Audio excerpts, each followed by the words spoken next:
Hi guys, so I'm here to read you your second St. Patrick's Day book. I have our friend here. This is Charlie. He's very happy right now because he's laying in a blanket. If I were holding him, he'd probably be barking at every little thing that he sees.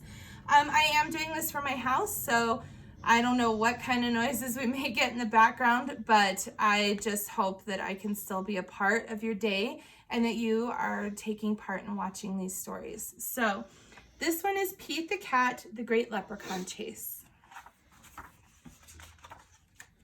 Tomorrow is St. Patrick's Day, and Pete's teacher, Mr. G, is teaching about leprechauns. The only time you can catch one is on St. Patrick's Day. A leprechaun will bring you good luck, Mr. G says. Now everyone in class wants a leprechaun. Pete gets a great idea. He will open a leprechaun catching business. St. Patrick's Day comes and Pete gathers some supplies. He hangs a sign above his stand. This will be easy, Pete thinks. Squirrel is Pete's first customer. I want a leprechaun, Squirrel says. I need good luck for my test. Cool, I'm on it, says Pete. Pete has a plan. He will follow a rainbow until he finds a leprechaun. Finally, Pete arrives at the end of the rainbow and finds Clover, the leprechaun, next to a pot of gold. Pete sneaks up behind Clover.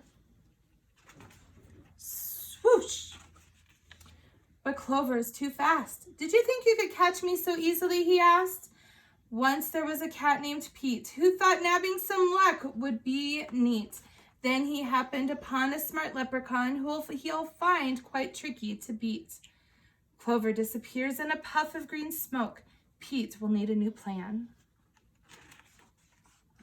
That afternoon, Gus visits Pete's lucky leprechaun catchers.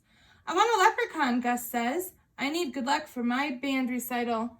Pete says, I'll see what I can do.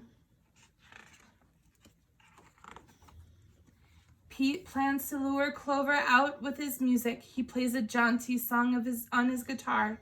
Before long, Clover dances over to Pete. Just a little closer, Pete thinks. Suddenly, Clover starts spinning around Pete. Round and round, Clover goes faster and faster. Oh no! Clover wraps up Pete with the rope. Pete has finally met his match. A crafty leprechaun he just can't catch. He'll never win. He better give in or find something else to snatch. That evening, Callie visits Pete's lucky leprechaun catchers. I want a leprechaun, Callie says. I need good luck for my tennis match. Says Pete. St. Patrick's Day is almost over. There isn't much time left to catch a leprechaun. But Pete won't give up yet. Pete sets a trap for Clover. Before long, Clover tiptoes up to the trap and sniffs the air. I love candy, he whispers, peering under the box.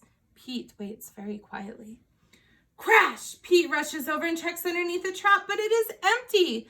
Clover skips away. Pete has tried many a plot, but still I haven't been caught. And isn't it dandy? I even got candy while Pete ends up with squat. Pete has an idea. He follows a trail of spilled candy to Clover's secret hideout. Pete sneaks up behind Clover. Swoosh!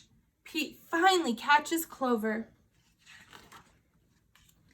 Why do you want me? Clover asks. I'm helping my friends who need some extra luck, Pete says. Luck doesn't come from having a leprechaun, says Clover. You and your friends have each other. That already makes you as lucky as can be. Could Clover be right? Pete is one very lucky cat. A lucky cat doesn't need a lucky leprechaun. He lets Clover go. Pete decides he will be the good luck his friends need by helping them out himself. Pete helps Squirrel study for his test. Squirrel aces it. Pete helps Gus rehearse for the recital. Gus rocks it. Pete helps Callie practice for her match. Callie wins it. Clover magically appears. Good job, Pete, says Clover. I have one more poem for you. While Clover played hide and seek, Pete learned something unique. The luck that you make beats luck that you take an all day of the week. Happy St. Patrick's Day. So thank you guys. This is Charlie. Let me see if I can get him to wake up. He's kind of grumpy, but there's little Charlie. So thank you, and I'll be posting another book soon.